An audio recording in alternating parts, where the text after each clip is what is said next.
Estamos de vuelta aquí en No hay Derecho, lo anuncié antes de irme a la pausa, más temprano también cuando hacía mis comentarios, Gustavo Gorriti ya está en comunicación con nosotros. Él es, como ustedes saben, director de IL Reporteros y sin lugar a duda uno de los periodistas más importantes que hay en nuestro país. Y vamos a hablar con él sobre qué cosa es lo que está pasando en nuestro país. No estamos afrontando una crisis cualquiera, hay, digamos, riesgos sustantivos que no estamos advirtiendo debidamente, que tienen que ver con el funcionamiento básico del sistema democrático.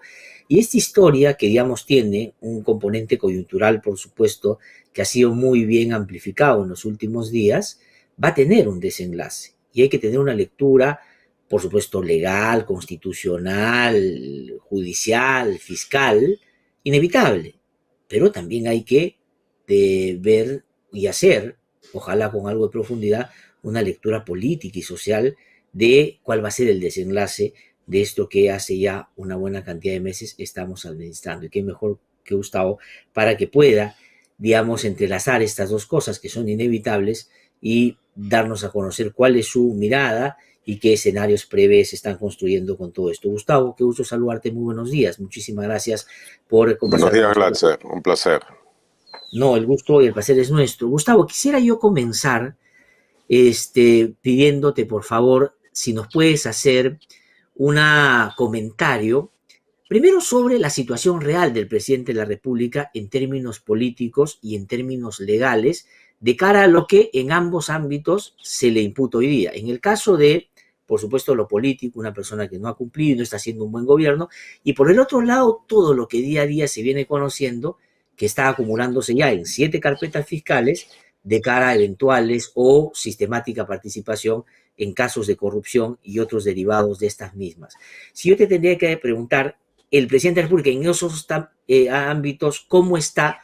¿Tú qué nos dirías? Para después preguntarte, por supuesto, si la manera como se está buscando atacar eso que tú seguramente vas a referir es la correcta o tiene otras finalidades. Bueno, en este caso el aspecto político y el aspecto legal están profundamente entrelazados. Es, es el código legal puesto a actuar en el ámbito político la política reducida al código legal, especialmente al ámbito penal.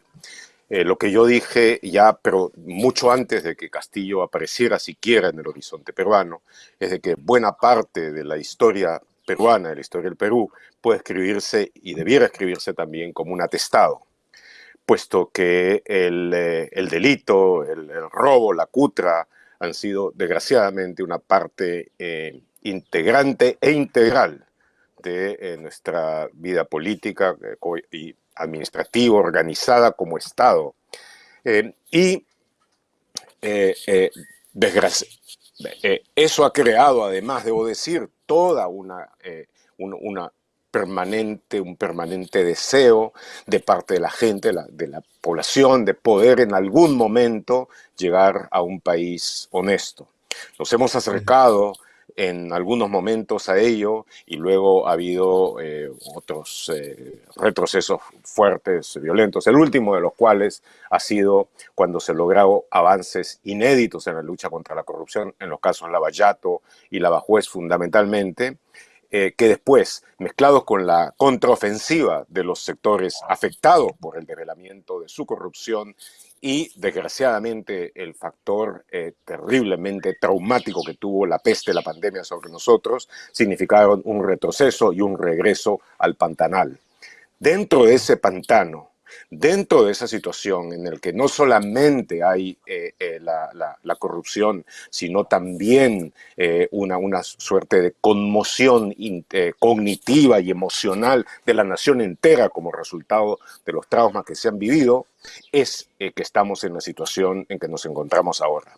Recordemos que en la última elección presidencial que disputaron y que terminaron dando la segunda vuelta dos personas que ya solamente eso indica lo mal que se estaba, que eran Keiko Fujimori con Pedro Castillo, el nivel de representación, de representatividad expresada en el porcentaje de votación era menor de la mitad de lo normal, de lo que normalmente se ha dado en el país, incluso en las épocas malas.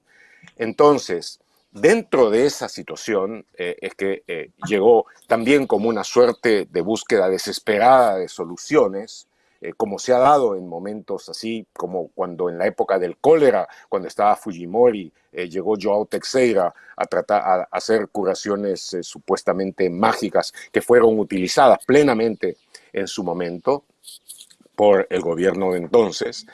En esa situación es que todo esto se ha venido dando. Como tú lo has dicho ya claramente, lo han dicho también con claridad otros cuya trayectoria de compromiso con la democracia y con la lucha democrática ha sido constante, como el caso de César Hildebrand. Como ha sucedido en eso, pues no hay ninguna duda de que Castillo, de que el presidente Pedro Castillo tiene casos de corrupción reales, que son potencialmente graves, aunque en términos de dimensión representen lo que ya se ha dicho muchas veces, la comparación de la banda del Choclito con una mafia organizada.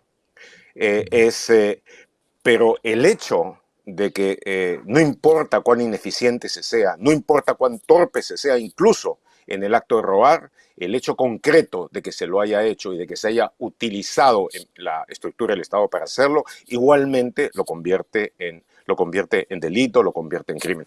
Eso está claro. Ahora, no se ha expresado de la manera unívoca, organizada, que con tanta rimbombancia, altisonancia y contraproducente alejamiento de la realidad, está en la denuncia de la fiscal de la Nación. Porque esta no es una organización criminal en el sentido que quieren presentarlo como algo estructurado, verticalmente vertebrado y todo aquello. Es un grupo de gente improvisada hasta en el robo, hasta en eso, y que además ha tenido dentro de todo ello comportamientos contradictorios. Poner de que toda la acción de Castillo ha sido una cosa premeditada para llegar a utilizar el Estado, a convertirlo en una cleptocracia sistematizada, como ha sido otros casos en el Perú y en varias otras naciones. Eso es exagerar, es distorsionar y en consecuencia tener una visión confusa y equivocada de la realidad. En este caso en concreto, si tú ves, por ejemplo, tú ves y te das cuenta de que dentro de su impreparación, de su improvisación, de su búsqueda a tientas de hacer las cosas, él en algunos momentos ha tratado o ha hecho por lo menos los gestos de poner a gente bien calificada para determinadas posiciones. Como por ejemplo sucedió con Abelino Guillén en el Ministerio del Interior. Es uno, hay varios otros. También es cierto de que en el momento en que se produjeron algunos choques entre este grupo y el otro grupo, por lo normal procedió sacando a quien podía representar la posibilidad de un adesentamiento de la gestión pública. Pero es una cuestión contradictoria en la que nada funciona realmente bien. Entonces, eso es, digamos, los escaperos, los carteristas, la banda del Choclito en el gobierno, con algunas intenciones de hacer las cosas más o menos bien en ciertas partes de él y que casi todas terminan saliendo mal, y con el país caminando en piloto automático. Entonces, es en ese contexto en que se da la acusación y la denuncia. Y perdón por haberme extendido tanto. No, está muy bien, Gustavo, te he escuchado con atención y quienes nos siguen también, por supuesto. Y sobre eso quería pedirte que puedas desarrollar alguna de las cosas que tú has dicho, porque efectivamente tú partes de lo que creo que debe ser el punto de partida para todos. Los actos de corrupción y de robo y de criminalidad organizada que se puedan presentar en el poder o no dependen, digamos, probablemente en términos de ética y moral con la dimensión y el tamaño de lo que se roba, sino que nadie debe llegar a robar. Pero sin embargo, en el tratamiento que tú has señalado, ya más fiscal, judicial, pero también en los medios de comunicación, parecería que la lectura es otro. Debes tú haber escuchado en los últimos días, tú que has sí, parecería, investigado mucho al perdona, régimen. exacto, parecería que hemos vivido antes en el monasterio del Monte de Athos y que de repente empezó la corrupción en la historia del Perú. A eso Esa justamente iba. cuestión tan absolutamente absurda y buena parte, ¿no es cierto?, de los que ahora están vestidos con el hábito de Savonarola son gente a la que tú ves en el atestado de todas las corruptelas y corrupciones anteriores y no de estas pequeñitas de la banda del Choclito, sino de las que han estado súper bien organizadas. Ahora, justamente a eso iba lo que te quería preguntar, ¿no? Porque aquí daría la impresión que lo que se quiere es como resetear la máquina y dar la impresión de que todo comienza o se inicia con Castillo, siendo grave lo de Castillo. Pero hay dos elementos que quisiera poner. Uno, que inclusive se ha llegado a comparar esto con lo que pasaba en la época de Fujimori y Montesinos. Tú has sido uno de los que más ha investigado ese régimen y se ha dicho que Castillo tiene su Montesino, que esto estaba estructurado. Esas comparaciones. Y lo otro es ¿Quién se monta que en el el otro día una Castillo? portada del Sí. Comercio decía, hay una sola organización criminal y señalaba esto en consonancia con lo que la fiscal de la Nación ha dicho, que ella investiga la corrupción en el poder, pero su mirada muy restrictiva entiende solo el poder en el presidente Castillo y no mira, digamos, lo que puede estar pasando alrededor, que digo, también tiene elementos como muy sospechosos para por lo menos investigar seriamente. Bueno, vamos a eso ahora.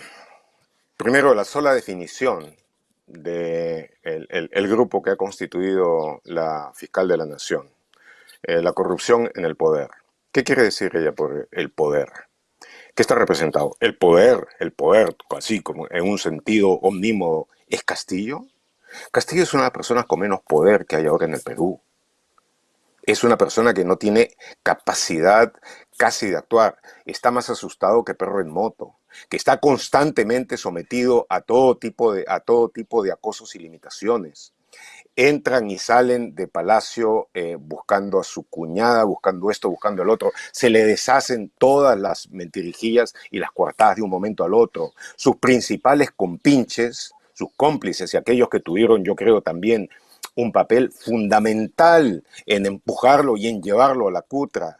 Gente como Pacheco, Karelin López, Beder, todos están todos ahorita delatando en una forma tal como para evitar sus propias culpas y echárselas a él.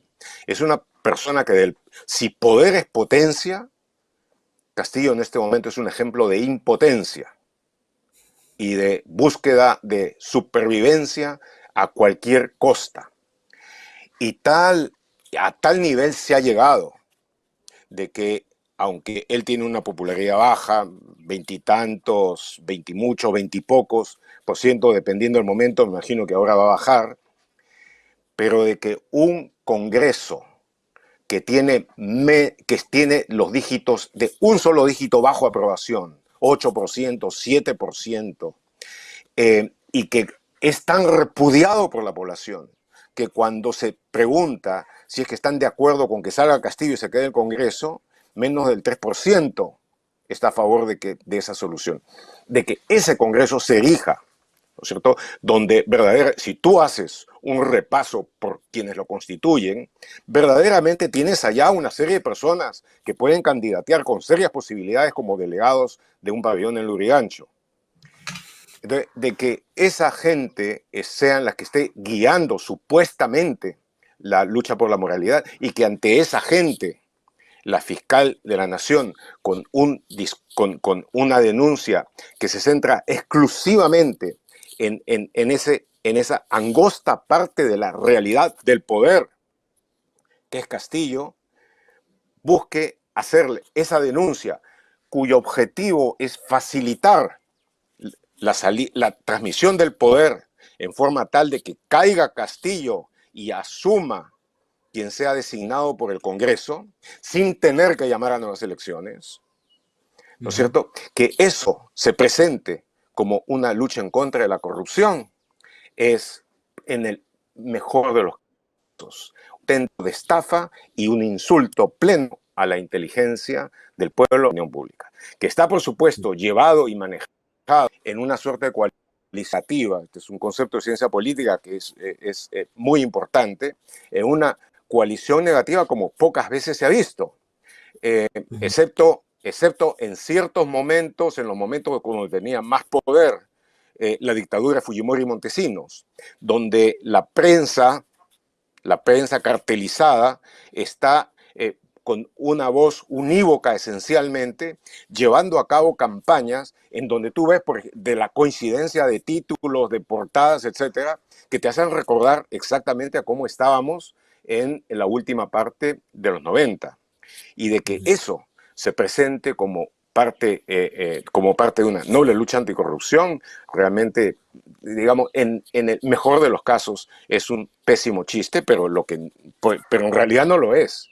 Es Ajá. una maniobra que toma la lucha anticorrupción como un pretexto para llevar a cabo un cambio en el poder, para sacar al patético presidente que tenemos y poner a algo peor a través de eso. Eso es, en pocas palabras, la situación que hay. Podemos analizar ahora parte de, si tú quieres, parte de la denuncia, parte de la Sí. investigación policial que acompaña, pero en el fondo es claramente eso lo que se está buscando. Y nada de aquello va con los intereses del pueblo y sobre todo con los intereses de la democracia en el Perú. Entonces, lo No, primero que yo tengo... Sí, perdón, sí. adelante, No, adelante, Ernesto. y te decía era que, y nada tiene que ver lamentablemente con lo que se invoca, es decir, no es la lucha contra la corrupción lo que mueve, sino esta especie de pretexto coartada, porque además la fiscal de la Nación termina trasladando el desenlace al Congreso de la República, que ya sabemos qué vocación tiene y qué objetivo quiere conseguir. Pero Gustavo, te propongo una cosa, ¿qué te parece si vamos a un cortecito muy breve y regresamos para seguir conversando sobre esto que tú has mencionado? Vamos a entrar al asunto legal, por supuesto, pero todavía hay elementos que creo sobre la parte política sería bueno seguir desarrollando. Así que una pausa breve, si me permites, y Con regresamos en un gusto. ratito aquí en No hay Derecho. Estoy conversando con Gustavo Gorriti, usted lo está escuchando aquí siempre con la claridad que lo caracteriza. Así que una pausa y regreso en un ratito.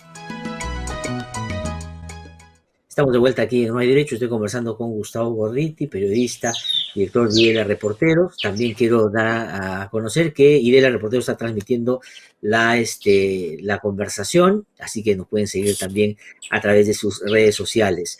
Gustavo, mencionabas tú hace un rato que la fiscal de la Nación, además nueva en el cargo, porque no tiene muchos meses liderando, digamos, el trabajo en el Ministerio Público, se ha constituido desde tu lectura en, digamos, una pieza fundamental en un armatoste que es, digamos, producto de una especie de concertación o su ánimo, digamos, como ella lo ha expresado en varias conferencias y presentaciones que ha hecho, de luchar a toda costa contra la corrupción en el poder, caracterizándolo como tú has dicho, la ha llevado a, de repente, sin ser parte de eso, contribuir a un escenario que puede terminar siendo políticamente, como tú bien has mencionado, también más peligroso todavía.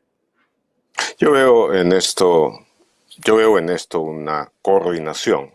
No voy a hacer como hacen ellos, a sacar de esto inmediatamente una hipótesis de organización criminal, etcétera, pero sí es una evidente coordinación. Creo que ya ha salido alguna información sobre cuál es, en el fondo, la estrategia.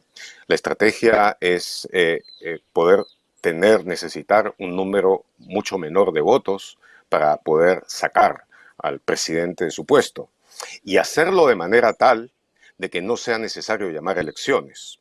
Porque si tú lo suspendes sin plazo, sin edía, entonces lo que estás consiguiendo es básicamente la posibilidad de permanecer en el poder todo el tiempo que quieras. Mientras supuestamente se lleven a cabo las investigaciones, sabemos con bastante claridad cuánto duran esas investigaciones, especialmente cuando se quiere que duren un determinado tiempo. De manera de que para mí eso es muy claro. Y cuando se escuchan buena parte de las opiniones de los abogados cuyo criterio se va formando de acuerdo con el interés que los mueva, en muchos casos desgraciadamente, entonces tú te das cuenta de esto. En su último número, Hildebrand en sus 13 saca una buena información sobre la cadena de contribuciones, supuestas contribuciones, de los sofistas más reputados en el mercado en derecho para lograr esto. Menciona en primer lugar a Gersi, a Hackanson y a otras personas que están dedicados a hacerle la cobertura supuestamente legal a la ultraderecha para ese proceso. Entonces, Ajá. yo creo que se trata básicamente de eso, es haber hecho en muy poco tiempo, haber concentrado todos los esfuerzos en hacer una acusación, una denuncia que sea lo más altisonante, rimbombante posible, para presentarlo como si fuera algo que ya el país no puede aguantar por un momento más y que en consecuencia lo que tiene que hacer el Congreso es suspenderlo para que se pueda seguir a cabo con las investigaciones y mientras tanto asuma la persona designada por el Congreso. Entonces, Ujú. si tú te pones a ver dentro de ello cuál es la realidad en la que se va a dar, por supuesto, en una circunstancia como esta, se va a dar una gran debilidad dentro del gobierno, va a haber asumido uno de los líderes fundamentales de la ultraderecha, que es Rafael López Aliaga, la alcaldía de Lima. Él tiene como su modelo dentro de lo que quiere hacer a Bukele, el de El Salvador. Y aunque acá en el Perú se sabe de que nadie antes ha podido saltar de la alcaldía a la presidencia, pues en El Salvador Bukele sí lo hizo y utilizó la alcaldía eficazmente para lograr la presidencia. Si él, que ya está reclamando facultades de gobierno dentro de la alcaldía, lo va a pedir a través del Congreso, cuya facción de derecha domina completamente, entonces va a lograr hacerlo. Va a haber una pugna por las medidas más demagógicas posibles, pero que tengan fuerza, y en un contexto de crisis se va a buscar tener cada vez más control sobre el poder, incluso antes de haber logrado asumir la presidencia. Y por supuesto, si uno piensa de que va a salir la fiscal de la Nación a decir de que López Aliaga está investigado por lavado de activos, está investigado por lo que ha hecho con sus offshores, está investigado por todo eso, uno realmente le recomiendo que no contengan la respiración para esperar eso, porque eso definitivamente no va a suceder. Entonces, ante esta denuncia, que ha sido acompañada por, de nuevo, cosas rimbombantes de la fiscal, como decir, la corrupción cuando usa el poder es abominable, etcétera. La respuesta es sí, tienes toda la razón, Ujú. es abominable, pero esa es una realidad de 360 grados. Esa no es una realidad de 45 grados que se enfoca digamos, en el patético inquilino de Palacio de Gobierno, reducido básicamente a la impotencia. Esa es una realidad que comprende a todos los otros actores, que comprende a buena parte de los que está utilizando esto para reciclarse y dejar de lado sus responsabilidades y sus culpas en el caso Lavallato, en el caso Ujú. Lavajuez. Todos aquellos que vieron amenazado el poder cartelizado que habían tenido cuando todas estas investigaciones salieron a la luz y tuvieron que enfrentar sus responsabilidades. Para todos ellos ahora es facilísimo tener como pararrayos, como cabeza de turco, al presidente Castillo, que de nuevo tiene que rendir todas las cuentas que tiene que rendir, pero esas cuentas son una parte, y no son una parte, no son la parte Ujú. mayor, ni Sí. mucho menos de todas las cuentas que hay que rendir respecto a la corrupción. Sí, Gustavo, quisiera regresar un ratito porque me he quedado pensando en lo que tú has dicho en torno a el escenario que se puede venir si es que acceden al poder por una vía no legítima quienes perdieron el último proceso electoral. Y tú has citado a López Aliaga que desde la Municipalidad de Lima va efectivamente generar, digamos, una especie de aplanadora para tratar de llegar y saltar luego a la presidencia de la República. Pero estoy pensando en que eventualmente, si las cosas están como están y después de que saquen a Dina Boluarte, sobre lo cual te voy a preguntar también, porque la van a sacar de todas maneras, sería más o menos este esquema. Te lo voy a describir para que tú opines sobre todo lo que yo o vemos, ¿no?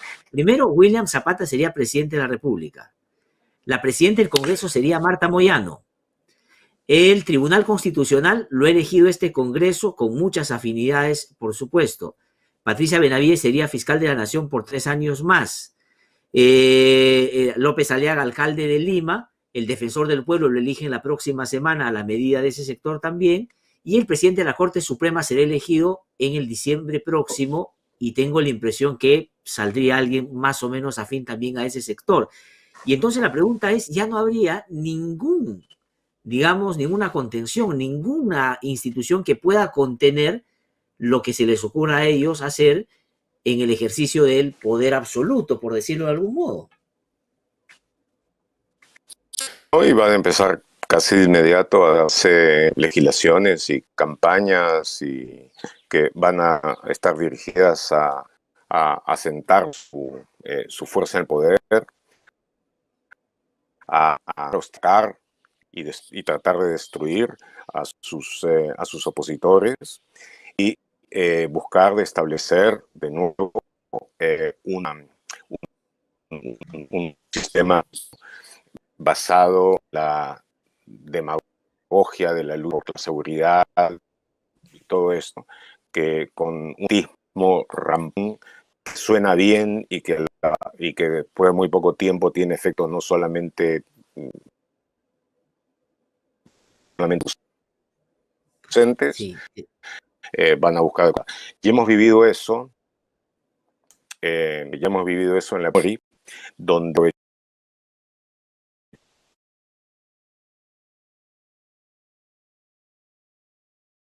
Sí, tenemos un problema de comunicación con Gustavo. Lamentablemente parece que el servicio de internet que tiene es un poco defectuoso. Vamos a tratar de recuperar la comunicación. Está Gustavo y como ustedes han notado, por supuesto, es bueno escuchar su mirada, su reflexión, alguien que además ha estado y está directamente vinculado probablemente a las investigaciones más importantes que ha habido en materia de criminalidad organizada y corrupción en el Perú en los últimos tiempos. Incorporo en ese paquete grande a lo que pasaba con el Fujimorato. Fujimori y Montesinos tenían en la lista de enemigos principales a Gustavo Gorriti justamente por el impacto, la relevancia y, por supuesto, la presencia que él tuvo por los develamientos que hizo en el marco del funcionamiento de esa dictadura. Y después ha investigado en torno a otros temas también, pero a propósito de dos casos sumamente importantes, como el caso Lavallato y Lava Juez, a muchos de los que hoy día están reclamando justicia y buscando se centre solo la atención en el gobierno del presidente Castillo, que elementos de corrupción hay significativos y que por supuesto tienen que investigarse y sancionarse muy severamente, pero sin desatender ni resetear todo lo otro que también en el funcionamiento de la corrupción probablemente ha sido mucho más en el funcionamiento del mecanismo, ¿no? Entonces, creo que eso es bien importante. Ha dicho que el Ministerio Público también es parte de ese juego y ha terminado, digamos, generando todo este ambiente que, de manera pomposa y espectacular y con muchos juegos artificiales, que son producto de la cobertura que le dan los medios de comunicación también, más comprometidos con la causa y el objetivo político que hay detrás que por ser fieles a los principios del periodismo, terminan pues poniendo esto en una dimensión que por supuesto en comparación con los otros no tiene, lo que no quiere decir que, como bien ha referido Gustavo, no existan los casos, y estos tienen que ser sancionados severamente. Y por supuesto el malestar que genera Pedro Castillo en la presidencia, no solo por su inacción o su acción indebida en torno a inclusive querer obstaculizar la justicia y los actos de corrupción en los que puede haberse metido, son asuntos repudiables y que dan cuenta de una persona que mintió y traicionó a quienes creyeron en él. Pero, digamos, hay que señalar eso, hay que obrar y actuar en coherencia y en consecuencia con eso, pero hay que hacerlo bien, porque finalmente, si no, lo único que va a servir con esto es convalidar lo que los opositores políticos, disfrazados hoy de luchadores contra la corrupción, quieren y siempre han querido, que es llegar al poder bajo cualquier forma. Y esta red abogadil, ¿no es cierto?, ficha con muchos abogados y estudios súper renombrados y conocidos y con mucha influencia en el sistema de justicia, hoy día están abocados en disfrazarlo de la fiscal de la nación o a decorar o edulcorarlo, ¿no? Ponerlo como pera en dulce para que el Congreso tenga, supuestamente, comillas, todos los argumentos para que esto sea irrefutable. Pero ese sector abogadil, digamos, al que se le ha metido mucha plata en los últimos tiempos, ya tiene un evento previo, un antecedente. Y es, acuérdense ustedes, los que trataron de decir que había fraude donde no hubo. Pero ni siquiera con todo lo que le metieron a eso pudieron conseguir ese objetivo, que muy temprano después de que Castillo llegara al poder, pusieron en marcha también, que es el tema de la vacancia. Y ahora tienen lo de la fiscal de la Nación. Sí, voy a ir a una pausa, regreso un instante, estamos aquí en No Derecho No Semana. Estamos de vuelta aquí en No hay Derecho. Estamos conversando con Gustavo Gorriti, que todavía está con nosotros. Hemos tenido algunas dificultades técnicas previas que espero se hayan superado para seguir escuchándolo con mucho interés, como están haciendo ustedes, que muy generosamente nos están siguiendo a esta hora de la mañana. Gustavo había hecho notar de que hay también ya en el marco de cómo llevar a la práctica lo que la Fiscal Nacional le ha pedido al Congreso, muchos abogados, algunos muy bien sintonizados, por supuesto, a esa causa, tratando de darle una cobertura de legalidad y legitimidad para darle al Congreso de la República la pera en dulce para que éste pueda hacer la fiesta que quiere hacer hace tiempo, que es bajar al presidente de la República. Pero el antecedente, Gustavo, es lo que hicieron en la época de las elecciones, porque ese mismo grupo de abogados fue el que reclamó el fraude, pero no tuvieron necesariamente el resultado que hubiesen querido. ¿Tú cómo ves lo que va a hacer el Congreso de la República? Porque hemos hablado de las consecuencias, pero ¿tú crees que ahora es más viable que antes una vacancia o una suspensión en los términos que tú has mencionado? Es decir, que hayan logrado, con lo que han sacado los medios los últimos días, más adhesión para esta causa, o que hayan asustado lo suficiente a algunos congresistas como para que no voten en contra como hicieron en los dos momentos previos? Es posible, pues toda la campaña está dirigida en ese aspecto y si tú ves, por ejemplo, el informe policial que acompaña a la denuncia fiscal y también parte de la denuncia fiscal, cuando se habla de los niños, por ejemplo, de Acción Popular y los que en términos generales han votado en contra de la vacancia Castillo, se utiliza el voto en contra de la vacancia casi como una prueba de complicidad, lo cual es absolutamente inaceptable. Pues primero, es torpe, como investigación no dice nada.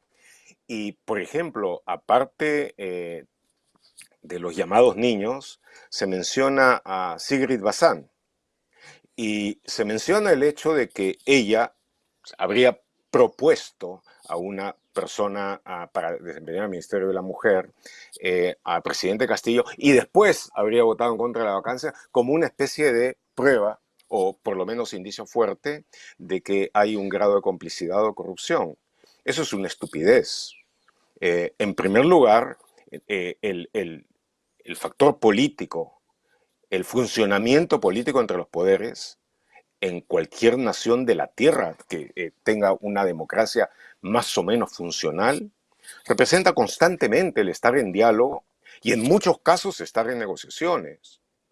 En las democracias parlamentarias en especial, cuando hay Uh -huh. partidos pequeños, como sucedió en Alemania Occidental, cuando era Alemania Occidental, muchísimo tiempo, y como sucede en varias otras, en Italia, en Israel, pequeños partidos tienen más o menos la clave de inclinar la votación a lo que puede dar la permanencia o salida de un gobierno, pues los dirigentes de esos partidos suelen exigir, suelen pedir una determinada compensación que normalmente está unida a su representatividad y al partido. Algún ministerio, alguna representación que está por encima de lo que representa de masa de votantes, y es así, y lo obtienen, y lo logran.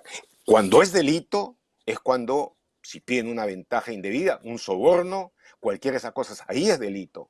Pero si utilizan su fuerza política dentro de la negociación y en muchos casos de la pugna que se da dentro de una democracia, pues es una realidad, se hace y es legítimo dentro de la práctica. En Estados Unidos, cuando se trata de lograr el empate, especialmente cuando las votaciones son cerradas entre republicanos y demócratas, y hay uno o dos o tres votos que pueden decidir esto, la acción del presidente de hablar con esos representantes o senadores, y lo de estos de negociar los términos de su voto, que normalmente tiene que ver de nuevo con asuntos vinculados con su representación o con proyectos que buscan de sacar adelante, se da. ¿Es eso delito? Eso es parte del Ujú. funcionamiento de una democracia. Quizás no es lo más estético, pero esa es la realidad y funciona y se da así. Entonces, decir de que porque una congresista llegó, propone a una persona para que desempeñe un ministerio que tampoco es de importancia estratégica, desgraciadamente, porque debía serlo como el Ministerio de la Mujer, y que después vote en contra sin tener en consideración ninguno de los otros elementos, es francamente no solamente un insulto a la inteligencia, sino de otro lado llevar en forma pésima y que está Ahora, pero sí orientada puede a ser, lograr un resultado de Gustavo, esa pero sí investigación. puede ser, Sí. Gustavo, funcional, digamos, para el objetivo mayor de este sector, que es asustar a los parlamentarios y para que cambien de opinión, porque ahora lo que están diciendo es, el que no Asustarlos y vota a favor de la amenazarlos, vacancia es cómplice de la corrupción y la complicidad es por punible, supuesto, entonces están por asustando a los supuesto. congresistas. Y no es vacancia ya, recuerda, es suspensión. Es Es suspensión, suspensión, sí. porque eso es también el otro aspecto que le va a gustar a muchos congresistas, van a sacar a Castillo, pues no van a tener que salir ellos. Entonces, aquí lo que se está dando también en el Congreso es esa cuestión absolutamente paradójica, increíble, de que tú tienes a la ultraderecha invocando tratados internacionales que, según ellos ahora, tienen fuerza constitucional y que obligan al Perú a ir en contra de la Constitución que ellos aprobaron. Y están hablando de interpretar y de cambiar así, pues solamente por una interpretación inmediata, basado en lo que digan a los periódicos que están dentro de la campaña, algunos abogados, en el sentido de que un artículo constitucional puede ser variado, interpretado de acuerdo con las necesidades. Ellos que hablaban de la Constitución sacrosanta que supuestamente había traído todos los supuestos beneficios que según ellos trajo al Perú. Ahora sí, eso se puede dejar de lado. Ahora sí, los tratados internacionales tienen un valor excepcional. Entonces, tú te dices, si están dispuestos incluso a utilizar su constitución como trapo de piso para lograr lo que quieren, pues significa que ellos sí tienen aparentemente mucho en juego. Pero el hecho es de que realmente debe entenderse que buena parte de la llamada investigación y de la denuncia es funcional al propósito de intimidar, presionar y de buscar lograr una masa de votación para el objetivo que tienen. Reconozcamos con claridad de que este es un gobierno, el de Castillo, que no merece continuar. Que reconozcamos de que es tan ineficiente, tan incapaz, además de corrupto.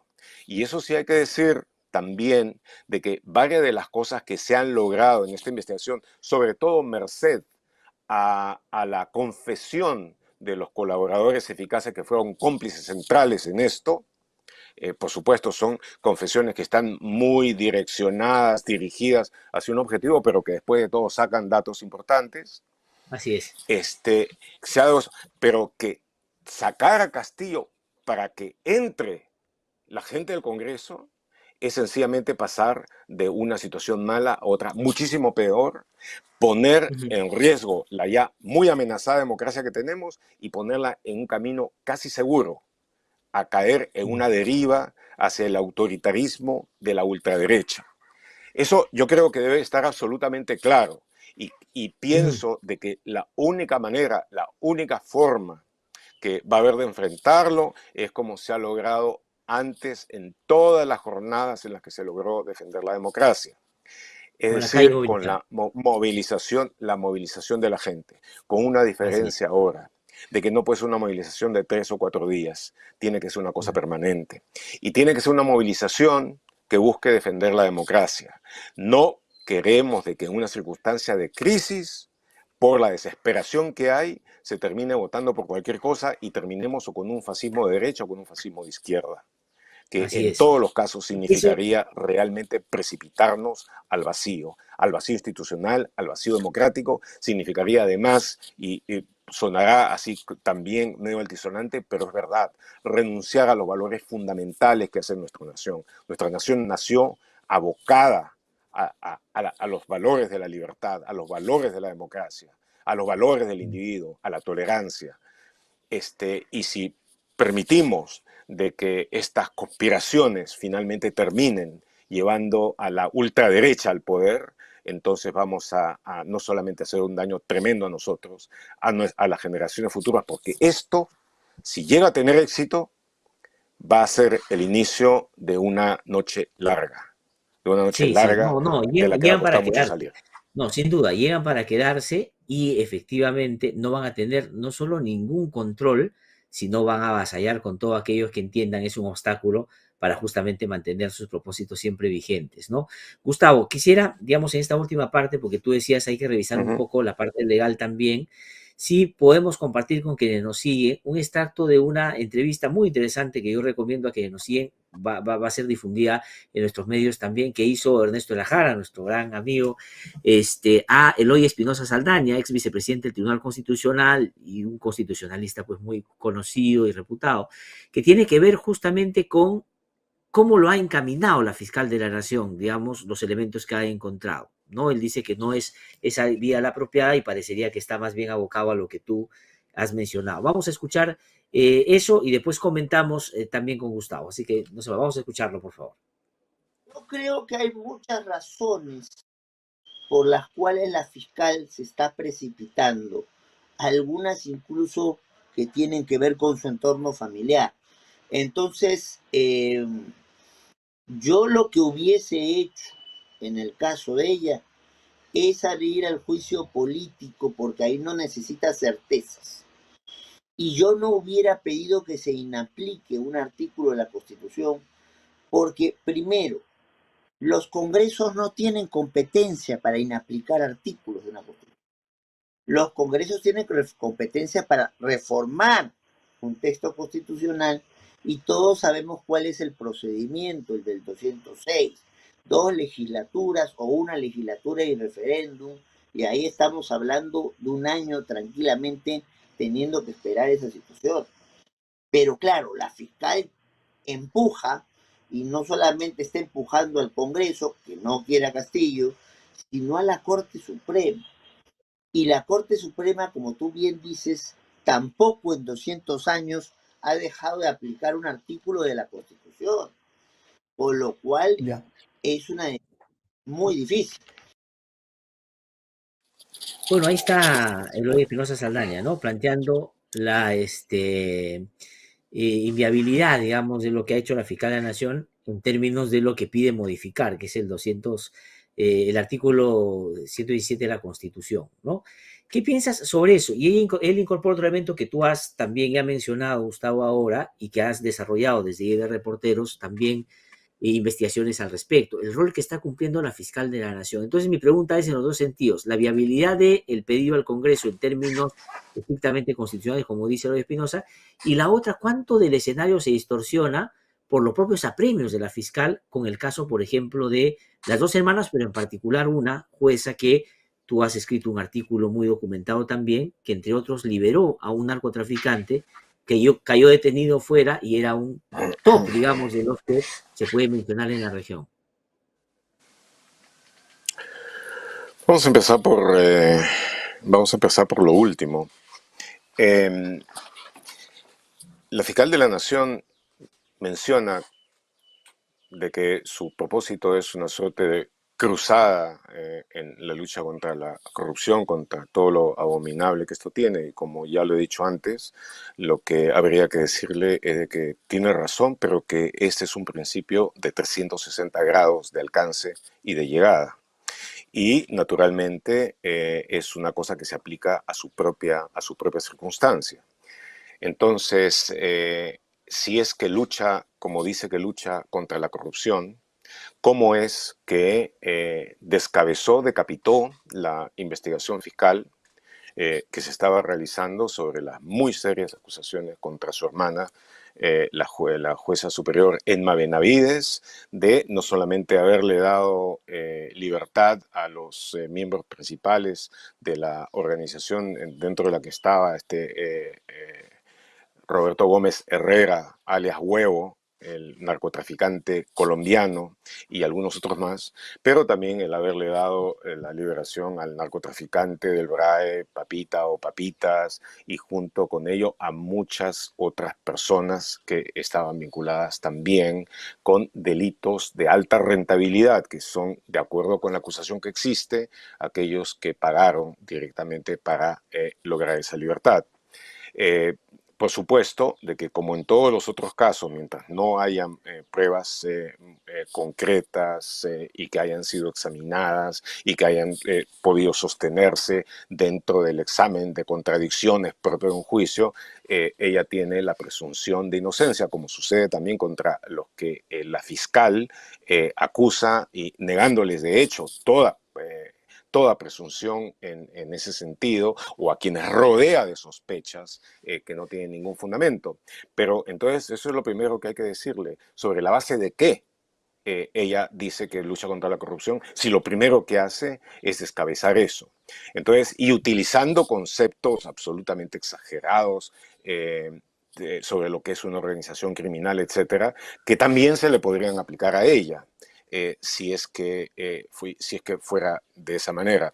El caso al que estamos hablando no ha terminado. Hay más cosas, más hechos que nosotros vamos a sacar próximamente. Y luego se va a decir, algunos de los que han renunciado a su honestidad intelectual para lograr cuanto antes esto, van a decir o se van a referir a lo que algunos han dicho, una, entre comillas, sucia campaña de ataque en contra de la fiscal de la Nación. Yo no me refiero, no voy a comentar en absoluto las acusaciones que han hecho abogados de parte, etc. En este caso, lo que ha habido es una investigación periodística, que ha sido una investigación periodística hecha con todo el rigor necesario, para sacar a la luz cuestiones que tienen y que son necesarias de verse, y además, en respuesta a quienes han hablado últimamente, han salido también con sus discursos altisonantes sobre la autonomía del Ministerio Público y la lucha con... Habría que decirles, pues ahí ustedes tienen una cosa como para luchar dentro de su propia institución, sobre el hecho de que con absoluta arbitrariedad se haya decapitado, cortado una investigación fundamental en torno a la aplicación de justicia. Porque si un político corrupto es profundamente tóxico y negativo para la sociedad, un juez corrupto lo es por lo menos igual. Entonces representa la necesidad de hacerlo. Y bueno, entonces a la fiscal de la Nación habría que decirle, pues lo que consideras que debe hacerse aquí, también considéralo allá, y que sea igual. No lo ha hecho, y se ha olvidado de todos los otros casos, y se ha olvidado de todos los otros casos de figuras importantes que a su turno tienen investigaciones también graves sobre corrupción, como es el caso que ya he mencionado de López Aliaga y lavado de dinero. Sí, ese ni lo mencionan, por supuesto, y los medios tampoco le hacen la pregunta cuando hay que consultarse sobre aquello. Para terminar, Es que Gustavo, para quería eso no preguntar... existe, sí. Exacto. Sí. O sea, digamos, y en el caso del presidente, que coincido plenamente contigo en los términos que lo describes, es un desastre, en fin, todo lo que tú has dicho, pero claro, estamos en un presidente que está en una investigación preliminar. En el caso de López Aliaga ya estamos en una investigación preparatoria. Eso quiere decir que hay elementos de constitución lo suficientemente sólidos para avanzar en un proceso que puede terminar en acusación, y él centrando a la Municipalidad de Lima, donde presuntamente se produjeron los hechos ilícitos en la caja municipal, que ahora van a estar bajo su administración. Eso, por ejemplo, la fiscal debería ya llamarlo a la sospecha, es decir, ¿cómo ahora va a ser alcalde sobre, ¿no? Teniendo control en aquel lugar donde nosotros estamos todavía investigando? Pero sobre eso no se dice nada. Pero tú mencionabas sobre los reclamos internos en el Ministerio Público de Autonomía versus lo que ahora están dejando pasar de la fiscal de la Nación. ¿Cómo interpretas, por ejemplo, lo de Rafael Vela, ¿no? Que es un buen fiscal? Yo no voy a desmerecer, creo que es un buen fiscal, pero sí llama la atención que esté hoy día en una posición muy cerrada en defensa de la fiscal de la Nación. Y el coronel Halber Colchado, Gustavo, de una persona también muy conocida, no de ahora, sino de hace mucho tiempo, que ha trabajado en casos importantes, es verdad, donde los que perseguía, como él mismo lo dijo en el Congreso, eran políticos pues de otros sectores que en ese momento lo detestaban y que hoy día lo aplauden, por supuesto. ¿Cómo entiende su rol en este contexto? Yo he visto durante todos los años anteriores a Rafael Vela, a partir del momento en el que asumió la coordinación del equipo especial para la investigación del caso Lavallato, llevar a cabo su labor con gran eficiencia profesional, con gran integridad y haciéndolo a fondo. Manejó muy bien la coordinación, manejó muy bien todas las dificultades que entrañaba llevar a cabo eso. Tuvo excelentes relaciones con los procuradores brasileños que llevan el caso de Lavallato, y eso ayudó mucho en términos de las confesiones que se hicieron en Brasil bajo los términos de delación premiada de la ley brasileña. Entonces, yo creo que ese es un mérito indudable que tiene Rafael Vela. Yo no entiendo yo no entiendo este cambio. Yo sé de que él tiene una antigua amistad con la fiscal de la Nación, y tiene también una antigua amistad con gente que tiene un papel muy cercano en cuanto a la asesoría de la fiscal de la Nación. Pero no entiendo, no estoy en absoluto de acuerdo con lo que ha hecho.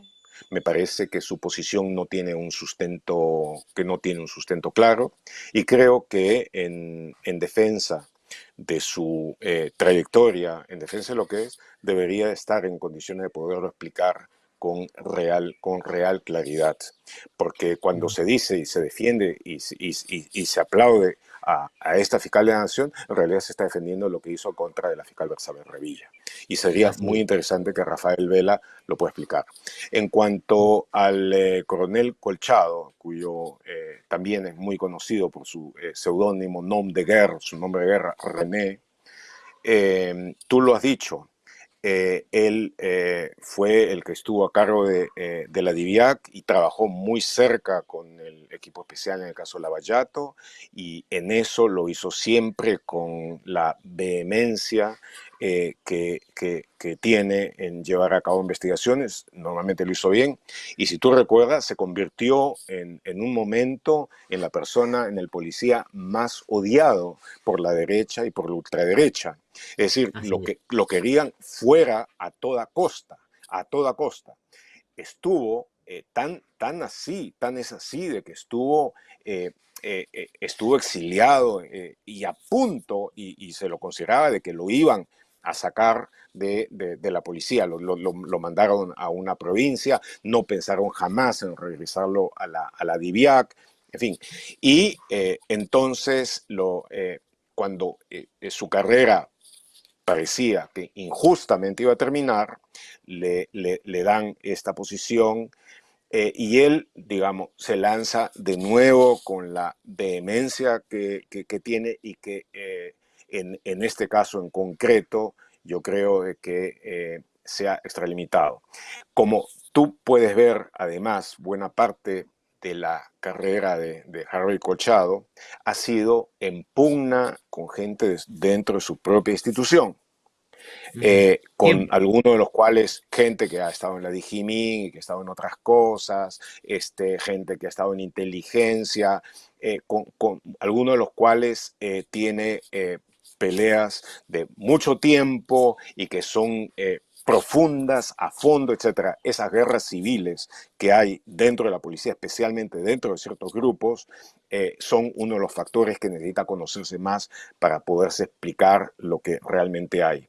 Y algunas de las cosas que se ven dentro de eso son parte de ello. Ahora, el hecho de que él ha logrado una suerte de extraterritorialidad, entre comillas, dentro de la policía al estar trabajando con el equipo especial, y el hecho de que se le está dando un apoyo de tal naturaleza de que la fiscal Marita Barreto ya busca influir sobre el presupuesto de la Digimin Ujú. en forma además imperativa, y todo eso te indica de que ahí hay todo un conjunto de excesos. Ahora, para ser justo, quiero decir de que yo puedo entender alguna de las acciones de Harry Colchado dentro del mundo que estoy escribiendo. Las guerras internas, las pugnas que se han dado a lo largo de muchos años y de muchos casos, porque ellos se vuelven a encontrar, primero en un caso, después en el otro, después en el siguiente. Así es. Y el hecho de toda esta gente de que ha estado a punto de quedarse con la cabeza de Harry Colchado en la mano. Entonces, él tiene ahora una posibilidad de salir fortalecido y la está utilizando a fondo. Es un buen investigador, pero que, de acuerdo con los casos en los que he visto que ha estado y todo esto, necesita ser modulado por un comando con conocimiento, con capacidad, con manejo y con control. Si Colchado tiene eso, entonces va a rendir muy bien.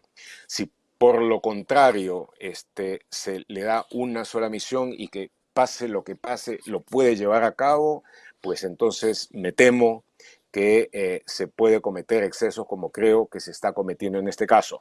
Pero, repito, hay que entenderlo a Colchado En el marco de las en su disputas, contexto. Y así como ahora claro. lo aplauden por este caso, la ultraderecha, por lo que mañana, si lleva otro, lo van a volver a detestar tanto como lo detestaban el 2016, 17 y 18. Sí, pues, sí, de eso se trata. Gustavo, te agradezco muchísimo. De verdad que ha sido un gusto tenerte en el programa, siempre lo es. Ahora creo que ha sido más relevante todavía porque el momento, como tú bien has descrito, es muy crítico y hay que estar mucho más atentos, no solo a lo que superficialmente se dice, sino a lo que nos estamos jugando al fondo, ¿no? Creo que los mínimos de democracia están en riesgo y hay que advertir porque lo que se viene va a ser una cosa peor, ¿no? Te agradezco Esto es mucho, lo que Gustavo, quisiera ¿no? decir. Sí, por Solamente favor. permíteme esta Claro que sí. palabra final. Porque luego de que examinamos los casos y todo, hay que ir a la cuestión de fondo. Detrás de todo esto existe un grave, serio peligro para la subsistencia, la supervivencia de la democracia. No podemos decir que estemos en un buen momento para la democracia, hace mucho tiempo está ahí en crisis, pero hay la posibilidad de sacarle de la crisis. Sin embargo, estamos en un momento de serio riesgo que puede tener consecuencias muy nocivas de largo plazo. En la sociedad civil, la que logró conquistar la democracia el año 2000 y defenderla luego, está la única posibilidad de hacerlo y de mantenerlo de esa manera. Es el momento de la sociedad civil, no en defensa de ninguno de los líderes desprestigiados, en defensa de la democracia, en defensa de la posibilidad de tener una sociedad que logre un gobierno a la medida de todos y con la decencia y capacidad y competencia que el país necesita. Eso es, perdón por esta parte final, No. pero yo creo que era necesario decirla. No, al contrario, muchísimas gracias a ti, Gustavo, por tu tiempo y por tu mirada, ¿no? Que ayuda muchísimo a aclarar varias cosas que creo deberían estar más en el centro de nuestra preocupación. Un fuerte abrazo, muchísimas gracias. Gustavo Gorriti ha Gracias, hasta conversado con luego. nosotros esta mañana, ha sido un gusto como siempre tenerlo. Usted lo ha visto aquí, lo ha visto en Isla Reporteros también. Y ahí están, varias cosas sobre las cuales creo tenemos todos tarea, ¿no? Como sociedad. Voy a una pausa, desde un instante estamos aquí en Derecho No Se Para. Síguenos en Facebook, búscanos como IDL Radio y activa las notificaciones para ver No Hay Derecho en Vivo. Suscríbete a nuestro canal de YouTube, búscanos como IDL Radio y activa las notificaciones para ver No Hay Derecho en Vivo.